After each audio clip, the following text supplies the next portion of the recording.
नमस्कार, फुटकर न्यूज़ में आप सभी का स्वागत है। मैं हूं निधि विनोदिया और आज हमारे साथ है RSAC यानी कि रिमोट सेंसिंग एप्लीकेशन सेंटर के चेयरमैन सुधाकर त्रिपाठी जी। सर, आपका बहुत बहुत धन्यवाद हमारे चैनल से जुड़ने के लिए। जी सर, मेरा पहला सवाल आपसे ये है कि remote sensing application centre Uttar Pradesh द्वारा संपादित की जा रही 4 महत्वपूर्ण योजनाएँ और जो उसके कार्य है वो क्या है और वो किसान उसका किस तरह से लाभ उठा पा रहे हैं? देखिए, एक तो मैं ये बताना चाहूँगा कि अप्रैल 2018 में मैं रिमोट सेंसिंग एप्लीकेशन सेंटर का चेयरमैन मनोनीत होने के उपरांत मेरी तो जो प्राथमिकता, पहले मैं बताना चाहूँगा कि मैं आया यहाँ पे तो मेरी प्राथमिकता थी कि एक रिमोट सेंसिंग एप्लीकेशन सेंटर जो कि देश का प्रदेश स्तर का पहला ये केंद्र है जो यहाँ पे स्थापित किया गया था। और उसने शुरुआती तौर पे बुंदेलखंड में पानी खोज को लेके काम प्रारंभ किया था। और हमने अपना झांसी में कार्यालय भी इसी उद्देश्य से खोला था। हम लोगों ने झांसी में पानी के लिए बहुत काम किया। और उसके उपरांत वर्तमान में UP water sector restructuring project phase 2 और चमन प्रोजेक्ट के अंतर्गत हम लोगों ने ये बताते कि जो आम के बाग हैं, आम के बागों में जो ऐसे पेड़ हैं जो 25 वर्ष से बड़े हो गए हैं, उनमें पौधे फल आना बंद हो जाते हैं। तो इनको रीजेनरेट करने के लिए हम लोगों ने एक प्रपोजल सरकार को दिया था। उसमें जो भारत सरकार का कृषि विज्ञान केंद्र है, वहाँ पे हम लोगों ने दिया था कि इसको अगर हम लोग 6 फुट की हाइट से ऊपर से इसको हम लोग काट के उसमें जो पुराना फिर से नए किले आएंगे, वो पौधा फिर से नया हो जाता है और फल को फिर से उससे हम प्राप्त कर सकते हैं। तो इसी तरीके से एक फॉडर साइट थी, सुटेबिलिटी साइट, तो जो पशु चारा के लिए है। तमाम ऐसे आज एक समस्या पैदा हो रही है कि लोगों के पास पशुओं को खिलाने के लिए चारा नहीं है, तो वो पौधे अपने पशु छोड़ देते हैं। तो उसकी वजह से लोगों को दिक्कतें होनी थी। तो पशु को चारा मिले, इसके लिए कहाँ पे हम कौन सा चारा बो सकते हैं जिससे आसानी से वो बड़ी मात्रा में उत्पन्न हो और लोगों पशुओं को मिल सके। इसके लिए हम लोगों ने एक जो एक संस्था है किसानों के लिए, ICAR भारतीय कृषि अनुसंधान परिषद, इसको हम लोगों ने सजेस्ट किया था कि नेपियर ग्रास, कांटा रेत, नागफनी, चारा गन्ना, ये अगर हम लोग उसको बोते हैं तो इसके लिए कहाँ पे हम बोएं, उसके लिए साइट सुटेबिलिटी के लिए हम लोगों ने उनको बताया।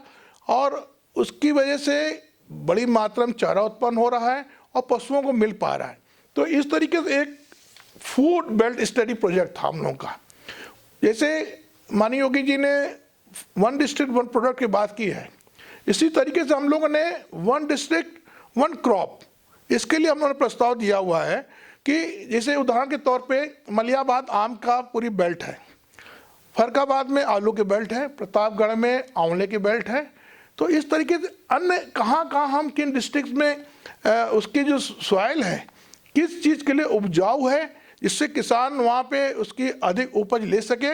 इसके लिए हम लोगों ने साइट सुटेबिलिटी की एक पूरी हमारे क्या सॉइल टेस्टिंग लैब है, हम लोग वहाँ सॉइल टेस्ट करते हैं। उसके बाद किसान को बताते हैं कि किस तरीके से वह कौन सी फसल बोए। और उतना ही नहीं, जैसे मलियाबाद में अगर आम हो रहा है तो लखनऊ में और कहाँ इस बेल्ट को हम बढ़ा सकते हैं, सिर्फ मलियाबाद तक सीमित ना रहे।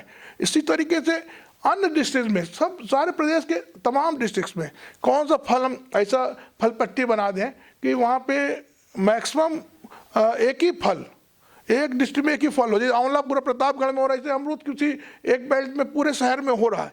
तो इस तरह किसानों की आय भी बढ़ेगी और निश्चित रूप से 100 प्रदेश को भी इससे लाभ होगा। जी सर, देखा जा रहा है कि आज के टाइम में भी जो किसान है वो तकनीक पूरी तरह से इस्तेमाल नहीं कर पा रहा है। तो सर, आपका जो वेब पोर्टल है संवेदन, वो किस तरह से काम कर रहा है जिससे दूर दराज में बैठा हुआ जो किसान है उसका लाभ उठा सके? इस संवेदन पोर्टल हम लोगों ने किसान के हित के लिए बनाया था कि किसान अपने यहाँ पास से ही देख सकता है कि हमारे आसपास में शीतगृह कहाँ पे है।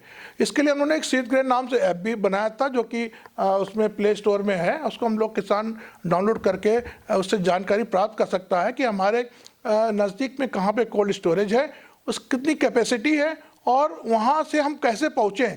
तो वो मार्ग भी बताता है कि वहाँ तक हम जाने का रास्ता, वहाँ तक कैसे जाएँ। तो इस तरीके से वो अधिक से अधिक किसान उसका उपयोग कर सकें। तो इसके लिए हम लोग प्रयास कर रहे हैं कि किसानों के बीच में जाके उनको इसके लिए गोष्ठी के माध्यम से उनको तक हम उस चीज़ को पहुंचा सकें, इसके लिए हम लोग प्रयासरत हैं। सर जैसे कि आपने बताया कोल्ड स्टोरेज, तो सर जैसे कि देखा जा रहा है आज भी 40% फल और सब्जियां जो हैं वो भंडारण की कमी से, सही भंडारण ना होने की वजह से और कहीं ना कहीं ट्रांसपोर्ट की कमी से खराब हो जाती है। तो इसमें सर तकनीक किस तरह से मददगार साबित होगी, और खासकर देखा जाता है कि ये कोल्ड स्टोरेज के मामले में? हाँ, उसी के लिए शीतगृह जो हमारा ऐप है वो उसी दृष्टि से हम लोगों ने बनाया था कि किसानों को जानकारी हो कि हमारे पास में कहाँ पे कोल्ड स्टोरेज है, और अगर वो जानकारी नज़दीक होगी और जानकारी प्राप्त करके जाएगा तो उसको, ये कई बार होता है किसान अपना फसल है जो आलू है या अन्य जो भी है कोल्ड स्टोर में रखना है, वो लेके गया, पता चला कि यहाँ पे तो कैपेसिटी नहीं है इतनी और वो फुल है, उसको लौटना पड़ता है, तो उसका जो भाड़ा है ट्रांसपोर्टेशन उसका नुकसान होता है। तो उसका लाभ उठा सकता है इस ऐप के माध्यम से, किसान पता कर सकता है कि उसकी कैपेसिटी कितनी है और उसका रूट के माध्यम से वहाँ तक पहुँच के जानकारी प्राप्त कर सकता है वो। सर एक चीज़ और है कि क्या ये भी सुनिश्चित किया जा रहा है कि कितने किसान जो है तकनीक का लाभ उठा रहे हैं, और वो किसान जिनको तकनीक के बारे में सिखाया जा रहा है, क्या उसके लिए भी कोई प्रशिक्षण है? प्रशिक्षण हम लोगों ने एक आदर्श ग्राम योजना सांसद वाला था, सांसद आदर्श ग्राम योजना, उसके तहत हम लोगों ने पिछले 10 जनपदों में 10 गांवों का कांड पूर्ण किया हुआ है। वहाँ पे हम लोग वहाँ के जो ग्राम है उसकी मैपिंग करते हैं, वहाँ पे जितने भी बुनियादी ढांचे हैं मानचित्रण करके मॉनिटरिंग का प्रबंधन का कार्य करते हैं, जिसमें विद्युत वितरण, सार्वजनिक शौचालय, आवागमन है और विभिन्न आवासों निर्माण, दूरसंचार, इसकी हम लोग मैपिंग करके और वहाँ पे उसकी मॉनिटरिंग भी करते हैं। तो उसमें हम किसानों को उसी समय हम बताते हैं कि गोष्ठी के द्वारा कि आधुनिक तकनीक कृषि को कैसे बढ़ावा देना है, जैविक खेती को बढ़ावा देने के संबंध में उसको हम जानकारी देते हैं, खराब जमीन में मेडिकल एरोमेटिक प्लांट्स की खेती करे वो, इससे सब चीज़ें जो चीज़ें हैं उसकी आय भी बढ़ेगी। और सॉइल के टेस्टिंग के बाद हम बताते हैं कि आप यहाँ पे क्या बोएं, और सॉइल टेस्टिंग से किसान को एक और लाभ होता है कि पहले किसान जो उसको उर्वरक की आवश्यकता नहीं थी वो भी उर्वरक डालता था, उसकी लागत बढ़ती थी। अब हम जब सॉइल टेस्ट करते हैं तो उसको वास्तव में फास्फोरस की आवश्यकता, उसके जो सॉइल है इसको नाइट्रोजन की आवश्यकता है, तो उतना ही उसको डालना पड़ता है। तो उससे उसकी जो कास्ट कम होती है और उसकी आय बढ़ती है। इसी तरह मधुमक्खी पालन के लिए उसको हम प्रेरित करते हैं, रेशम कीट के लिए हम उसको प्रेरित करते हैं। रेशम कीट पालन में भी हम साइट को देखते हैं कि यहाँ पे आप पालिए, उसका पौधा जो रेशम कीट का होता है वो 5 साल में लगभग तैयार होता है, और इस बीच में हम उसको जब तक 5 साल पौधा तैयार हो तो बीच में उसको हम ये भी प्रेरित करते हैं कि इसमें आप गेंदे खेती कर लीजिए या दाल बो लीजिए या मटर बो लीजिए। 5 साल तक जब तक उसका रेशम जो कीट का भोज पौधा है तैयार होता है तब तक वो अपना ये फसल को बोता रहता है, और जब फसल उसका पौधा तैयार हो गया तो वो ऊपर का हिस्सा से काट के उसको नीचे को बढ़ने के लिए छोड़ देता है, ऊपर से ग्रीन जाली नेट लगा देता है, फिर उसमें वो रेशम कीट छोड़ता है। तो वो इस तरीके से प्रति हेक्टेयर 25,000 रुपये करीब जो है किसान की इससे अतिरिक्त आय हो जाती है। तो इस तरीके की तमाम है। ये भी था एक दुधारू पशु पालने के लिए किसान को प्रेरित किया जाए, और घर में अनिवार्य रूप से कम एक फल का पौधा लगाए वो।